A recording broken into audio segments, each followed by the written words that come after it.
Assalamualaikum. So hari ini kita akan buat video untuk belajar DFD cara mudah dengan pelajar-pelajar College Community Bandar Darul Aman. Okay. So hari itu kita dah belajar kan? Kita dah belajar ada 4 jenis simbol. Okay, boleh tak seorang tolong lukis dekat saya 4 simbol utama dalam data flow diagram? Okay, so you recap first. Maksudnya kita recap dulu apa kita belajar minggu lepas. Okay, so you can refer notes. Notes saya pun dah letak exhibition.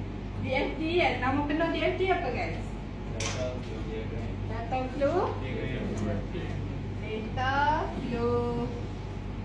diagram. Okay. Data flow diagram atau nama penuh dia, nama singkatannya DFD. So dalam data flow diagram, kita kategorikan DFD sebagai conceptual data model.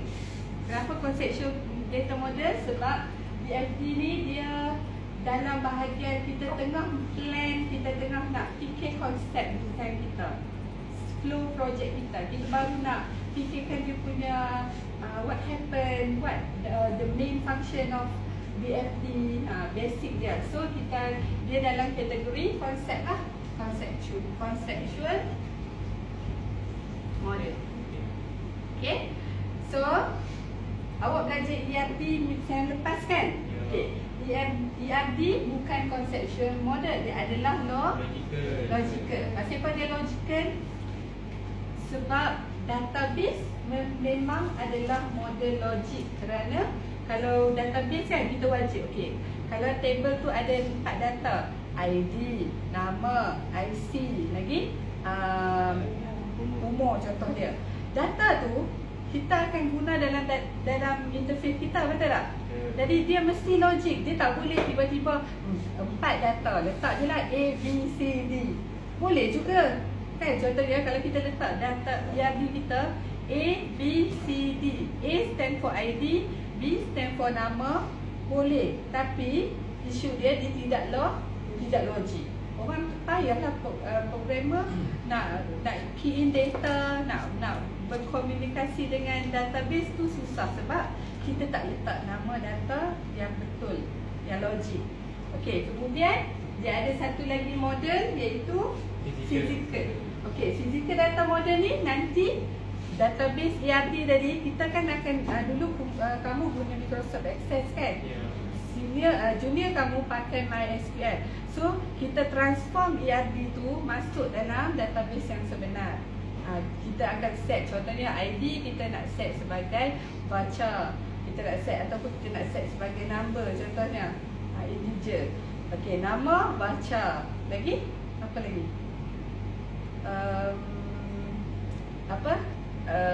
Kad pengenalan kita nak set sebagai baca lah. Sebab kalau integer, orang yang lahir tahun 2000 ni yang starting ICD kosong tu nanti kalau tak set baca dia tak simpan. Kalau kita set sebagai integer dia hanya boleh simpan nombor yang bukan bermula dengan kosong.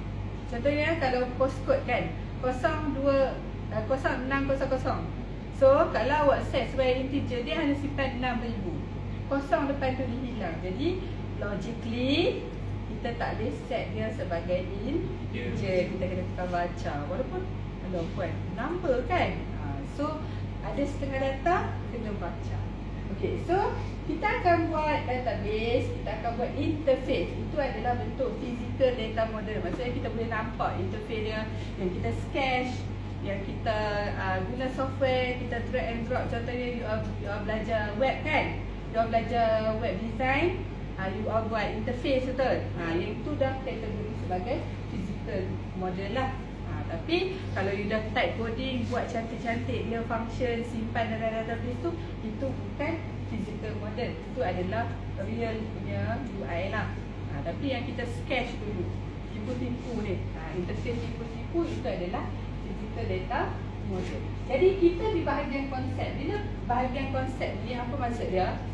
Ikut kreativiti kita, ikut experience kita, ikut kita punya selalunya. Contohnya kita nak buat button home, kenapa kita letak gambar rumah?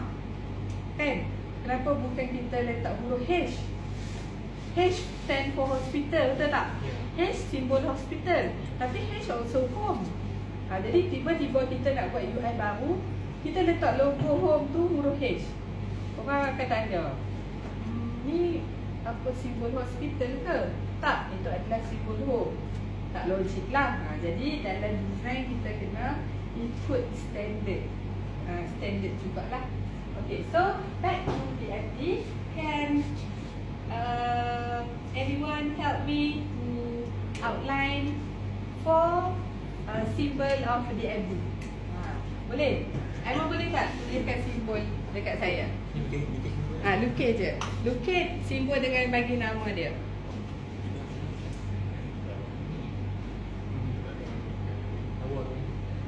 Okay.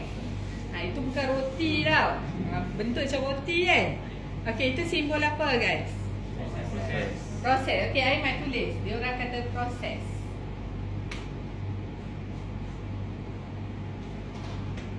Okay, lagi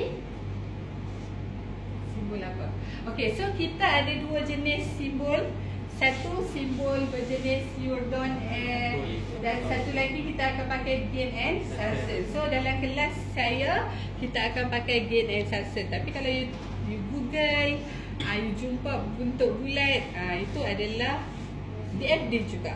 Tapi nama dia adalah simbol berjenis Yordon and apa disebut tu? Yordon. Hot. Okay, iaitu apa kat kelas? Data store. Okay, data store tu nampak macam database kan? Tapi kalau dalam ERD, data store dekat sini adalah kita punya entity ataupun nama table.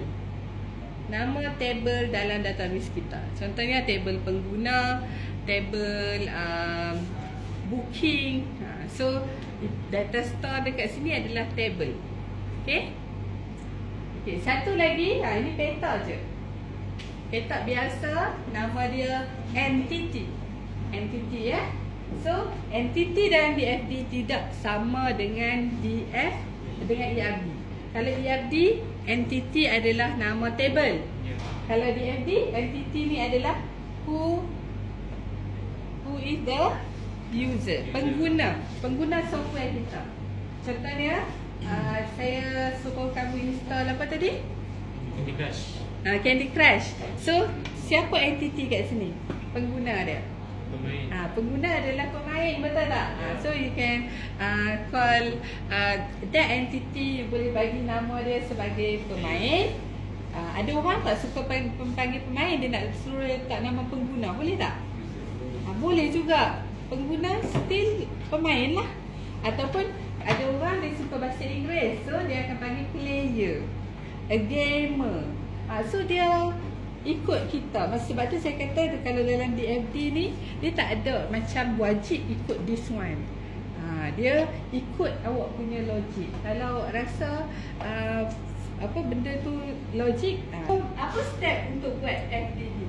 Step yang pertama, okay, ini kita panggil sebagai data flow. So data flow wajib ada apa ni? Ada arrow. Okay, so data flow dia boleh masuk, dia boleh keluar. Okay, kalau dia masuk ni maksudnya apa? Apa pengguna bagi dekat sistem. Kalau dari sistem keluar kepada entity, itu maksudnya apa sistem bagi dekat dia. Contoh apa yang sistem bagi kat kita? Receipt, print receipt. Cetak jadual peperiksaan. User nampak kan? Lepas tu send email, send notification. So yang itu arrow dia daripada proses akan keluar kepada entity. Tapi kalau arrow masuk daripada entity masuk ke proses ataupun masuk ke sistem, maksudnya user tu dia do something. Contoh dia masukkan username dan password. Dia key in kan? Dia key in masuk ke sistem kan? Ataupun cari data pelajar. Cari data pelajar, entity yang kena masukkan data pelajar tu. Tapi papar data pelajar, arrow dia dari proses pergi ke entity. Sebab papar data pelajar software yang paparkan data tu. Tadi user key in cari, tapi dia akan paparkan output kepada user. output ni macam-macam jenis. Ada bentuk printed, ada bentuk digital. So dia awak jangan confuse, jangan ingat bentuk digital saja. Kalau dia print receipt keluar ikut mesin receipt tu, itu pun output juga, output daripada sistem. Cuma dia bentuk hard copy kan. Okey, simbol dah pandai, simbol semua okey.